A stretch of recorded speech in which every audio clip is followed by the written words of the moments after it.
Karmelo Anthony has become famous for the wrong reasons. For the wrong reason, him and his family has become famous. And a major development in the Frisco ISD track meet stabbing cases. Judge issued a gag order, meaning that no one directly involved with this case can speak out about this trial. Collin County Judge John Roach, he issued this gag order, and he wrote, quote, "The extensive pretrial publicity poses a serious risk to the fairness of the trial. While people can still post on social media, the families can no longer issue statements. And both sides have spoken since the April 2nd stabbing. That's when police say Carmelo Anthony stabbed Austin Metcalf during an altercation at a Frisco ISD track meet inside a high school stadium." Ladies and gentlemen, you're welcome to JEJE Vibe. We're back. You know I got the amazing, beautiful queen with me. Thanks, my love. The amazing nose. So Lewis and Gabriel, if you're new to the channel, you know what to do right about now. Hit the like and subscribe. Where else would you rather be? And to all subscribers, we appreciate you. We gotta talk about this is one sad story though. April 2nd, 2025, it was 10 a.m. when the Staley Middle School resource officer heard over the radio there was a stabbing at the school track field. Frisco police would alert nearby officers an athlete was the victim, and the suspect was a black male wearing a gray hoodie and blue sweatpants. The school officer rushed to the stadium where two teens told him the victim was under the Memorial High School tent.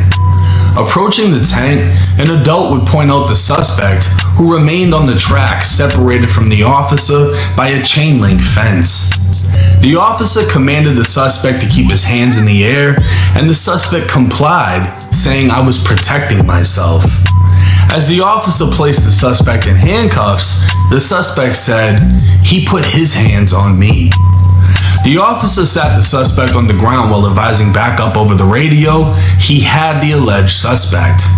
The suspect then stated, "I'm not alleged, I did it." By this point, the suspect had the right to remain silent. He just didn't have the ability. While walking him to the police vehicle, the suspect became emotional, crying hysterically as he said, "He put his hands on me. I told him not to." While in the back seat, he then asked officers if the victim was going to be okay. The suspect would identify himself as 17-year-old Karmelo Anthony, a student from Frisco Centennial High. While this was going on, athletic trainers along with the Frisco Fire Department were attempting to save the victim. The weather turned to a heavy downpour of rain, causing the fire department to place a tent over the victim. A police officer began using his phone to photograph the crime scene, as others began taping off the area and moving non-essential people out of the stadium. Officers were informed the weapon used had been tossed, with a witness stating it was in the bleachers. Officers discovered the folding knife, partially open and still bloody, deciding to cover it with a tarp. Karmelo Anthony. Karmelo Anthony has become famous for the wrong reasons. For the wrong reason, him and his family has become famous. An incident that happened in a track meet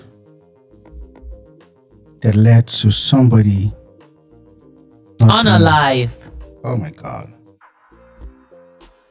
What you're seeing right now is the 17-year-old accused of murder walking out of the Collin County Jail after posting bond. Judge reduced Anthony's bond from $1 million all the way down to $250,000. Carmelo, do you have anything that you'd like to say to the victim?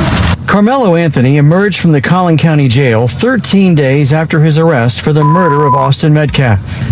The high school student had nothing to say. This is a really crazy case.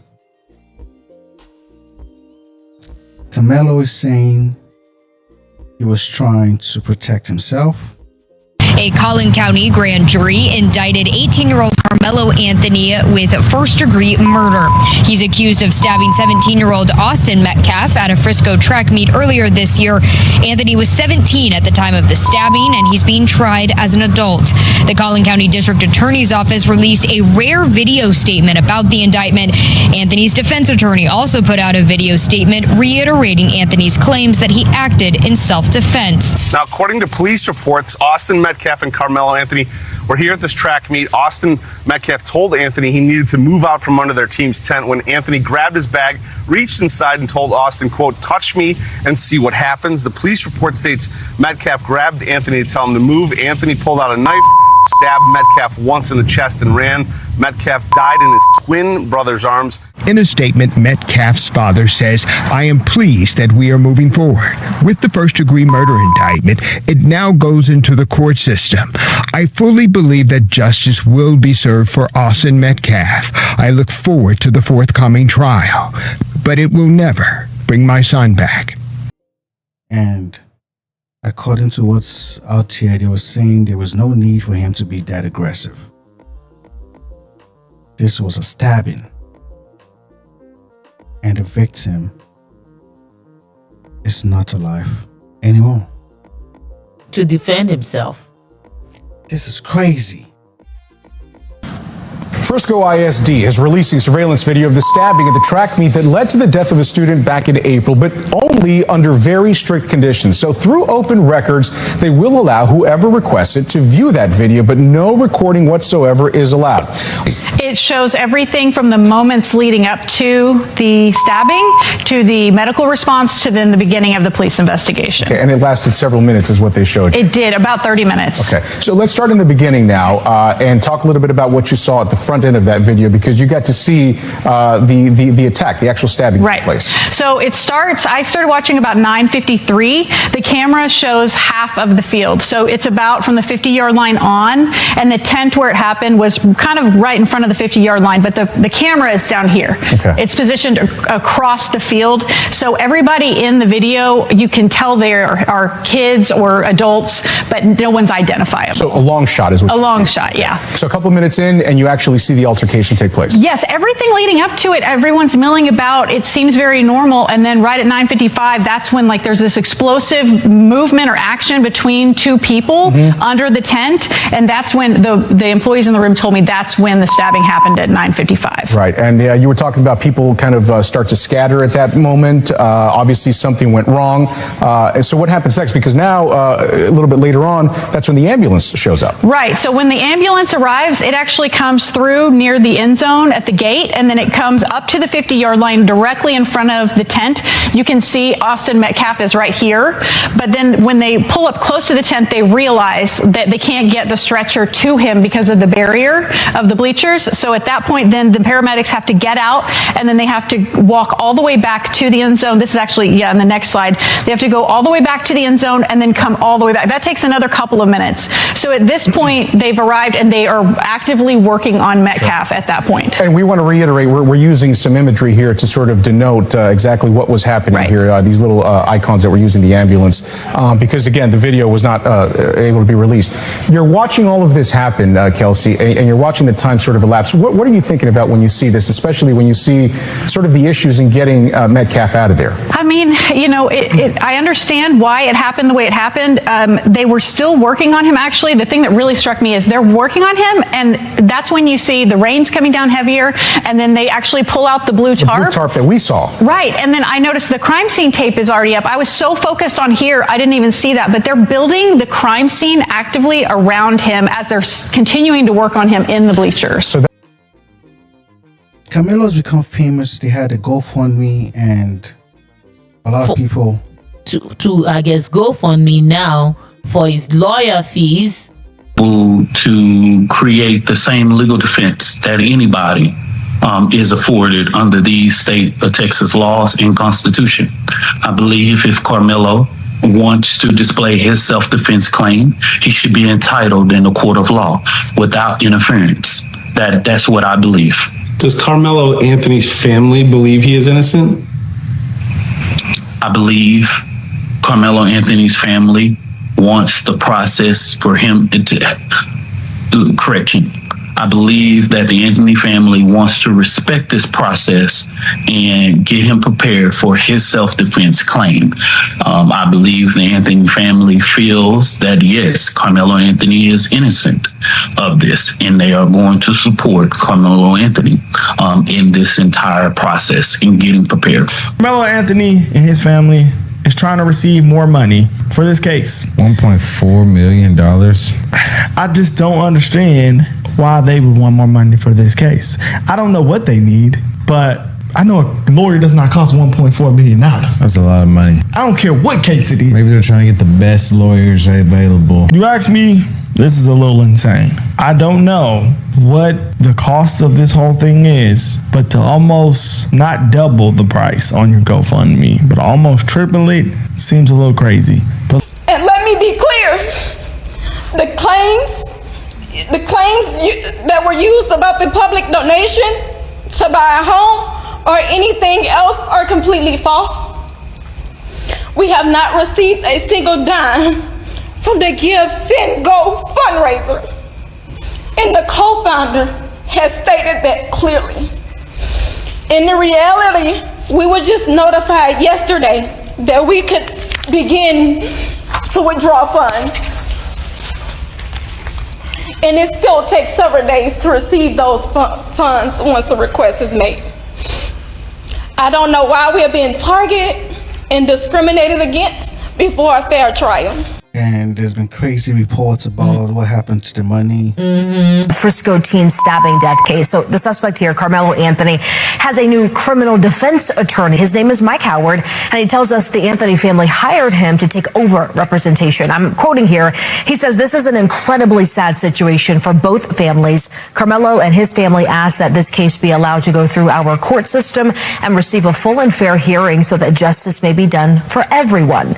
Howard also adds the attorneys that CBS News Texas just spoke with yesterday have no experience with murder cases. It's unclear if they're going to stay on this Anthony case in any capacity alongside Howard.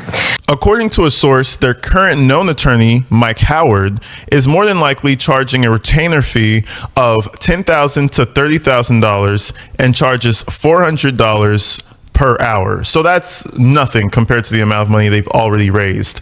If they were actually not spending that shit on new houses and clothes and cars, I'm just assuming, they probably would have that much money to be able to handle him.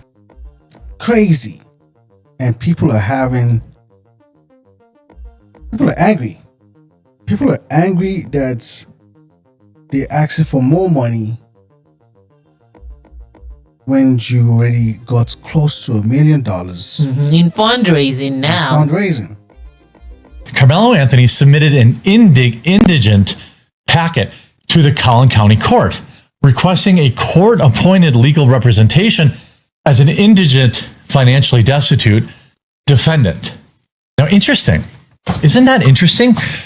And here's another thing that's weird about it. He submitted that. Now, you might have thought, hey, he submitted that before they did the GoFundMe, right? They did that before they did the GoFundMe. Wrong. They did it yesterday.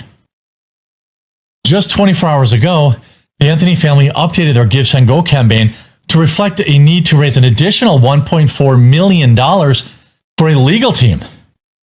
Carmelo Anthony's mother, Kayla Hayes, who manages the Give, Send, Go, stated on April 17th, 2 months ago, that they had just gained access to the funds. At that time, they had already raised $350,000.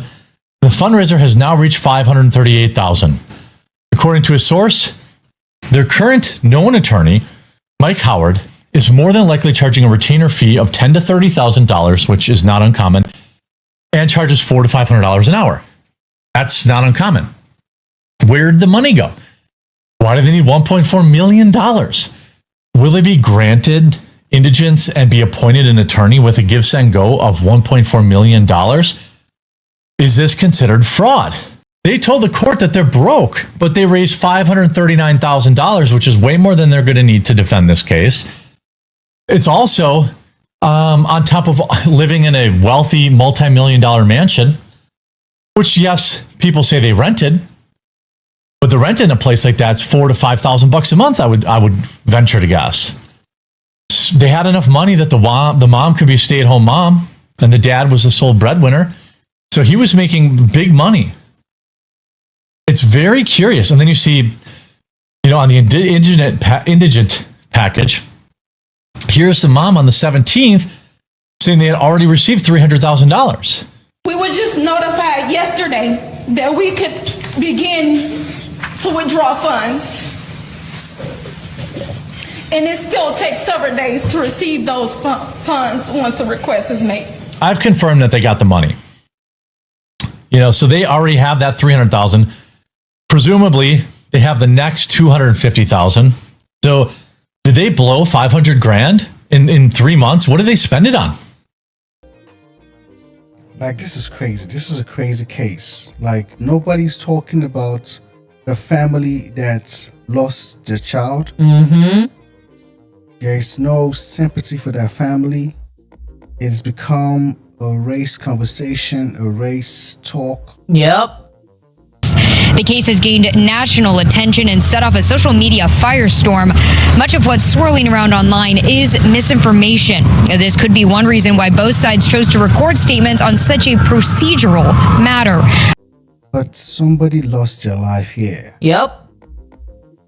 And to the family of the victim, our condolences. My hope was to bring awareness so this tragedy doesn't happen to another family. You had mentioned a few times that you had forgiven the suspect for what he did. I do. But we just informed you about these documents. And that doesn't change anything. Okay. This has to do with me and God. God teaches us in the Bible. He talks about forgiveness. He also talks about revenge. Not for me to seek. God will take care of it. Karma, I believe in it. It's very unfortunate that this other child decided to make a bad choice that's going to affect him for the rest of his life. I have compassion for every human being. This is not, I want to make this very clear. This is not a race issue. This is not a black and white issue. I don't want someone stepping up on a soapbox trying to politicize this. I don't appreciate some of the remarks I've seen online that people say there was this fight and they don't know. They weren't there. I know the truth. So unless you were there, unless you saw it, don't spread gossip. It's crazy times, like losing a family member or losing a loved one through that act of violence. It's crazy. And targeting as form of racism now is not cool at all. It's not. This is not where we should be heading as society. Something that is bad, we should all see it as bad, not now color coding it and making it look. No, let's just call it what it is. This was a senseless act of violence. Mm-hmm. Between two people now. Has nothing to do with race or whatsoever. Like, that's just what it is. Carmelo was an athlete from Centennial High. During a track and field competition, he chose to sit under an opposing school's tent. Austin was an athlete from Memorial High and confronted Carmelo about being under his team's tent. Austin would grab Carmelo's backpack telling him to leave and eventually push Carmelo, while Carmelo would grab his backpack reaching inside telling Austin, "Touch me and see what happens." Austin would continue, which led to Carmelo pulling out the knife and stabbing him. And if something bad has been done, let's give it a day in court. Let's hear it's day in court, hear his side. But it's crazy. Somebody has lost your life. And now you're charging him with 2 crazy grand indictment has just come in for Karmelo Anthony. Meanwhile, a trial date has been set for the teen charged in a deadly stabbing during a high school track meet in North Texas earlier this year. Police say Karmelo Anthony stabbed Austin Metcalf, another student, following an argument. The trial is now scheduled to begin June 1st in 2026. Anthony is facing a murder charge. His legal team will try to prove the stabbing was done in self-defense. Before the trial begins, there will be a series of hearings and motions, and a plea deal is still possible. So this is going to be a really crazy and heartbreaking case. because it looks like two kids or two teens are just going to, one is going to jail and the other one is unalive. So it's crazy. Like, there is no win in this situation. This is a heavy loss to both families. And we're going to be seeing how this case plays out. This is a really sad one.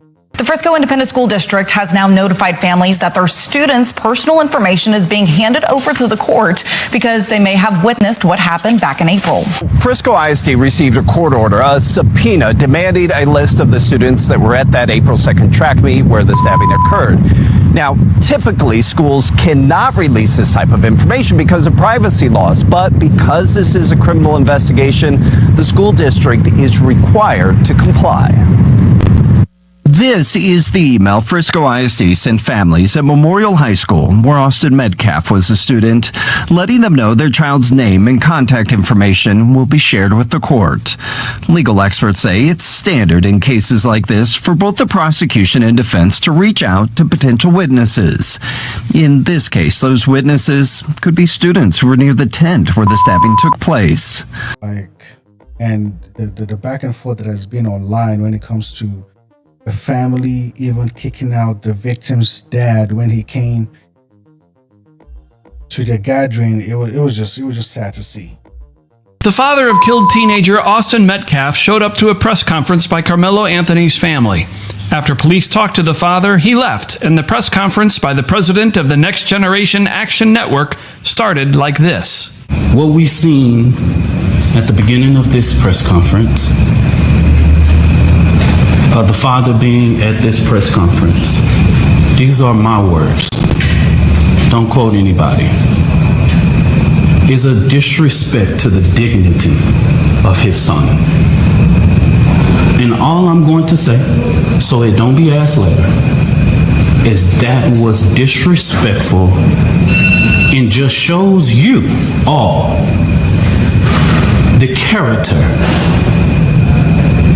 He was not invited. He knows that it's inappropriate to be near this family, but he did it.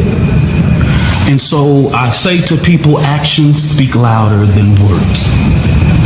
Okay? Like, that should be a man that lost his child, at least extend some type of hand and say, oh, we see your pain.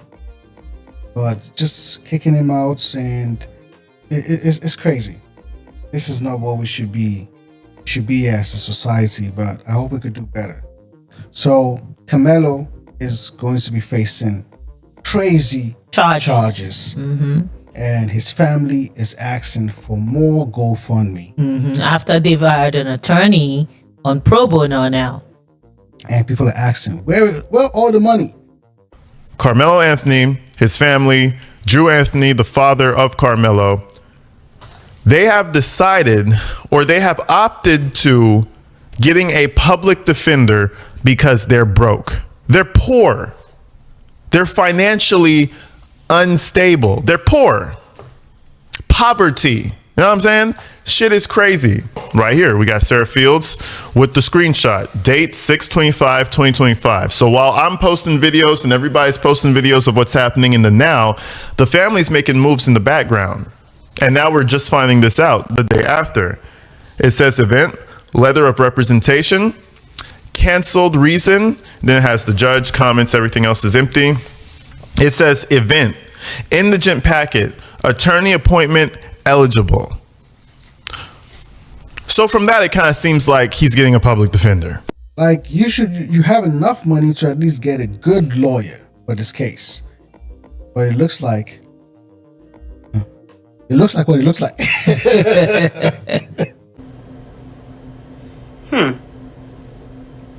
Let me get this straight. Carmelo Anthony's family raised over $538,000 for his defense through Give Send Go.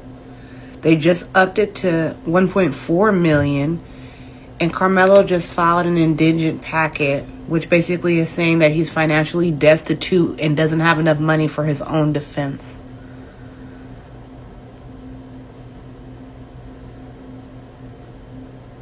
But he has an attorney. think his last name is Howard. His retainer is like between $10,000 to $30,000, $400 or $500 an hour. But didn't y'all just buy a house and a car? What makes this funnier? I gotta take my glasses off for this. Black people. It makes it hilarious. Cause now the same people that was like, he ain't doing nothing, it's self-defense, they're the main ones. Oh, fuck this shit, nigga. Hell no. I ain't donating. What y'all do with all the money?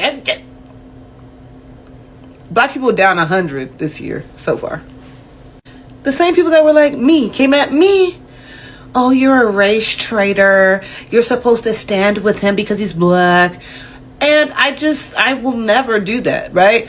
Because I'm black. And I've seen people like his mother, his father, and him. And his bitch-ass mama up there with the crocodile tears and his punk-ass daddy standing right next to her. That whole thing, I didn't even feel nothing. I didn't feel nothing, nothing. And I'm an empathetic person. I just didn't feel anything. And you guys came at me.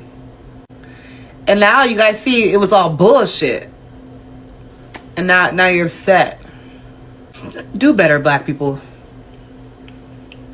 Stop identity politics. It's not gonna work. It's just not. Yo, it looks like crazy. The families don't care about Anthony now. It looks like Anthony is gonna take this one, and the family is gonna move on to a new with some new riches. Like crazy. But this is not something. This is not something we should celebrate, or this is not something we should like. Somebody, like we said, has been unalived, and we pray and we send our condolences to the family. So what you guys think about this whole Karmelo Anthony case? Stabbing in a track meet between these two students. One is gone and the other one is about to face crazy charges. So drop a comment and let us know. If you're new to the channel, don't forget to hit the like and subscribe. You know it's JEJE Vibe. We're out of here now. You know it's JEJE Vibe. JEJE Vibe, JEJE Vibe, JEJE Vibe, JEJE Vibe.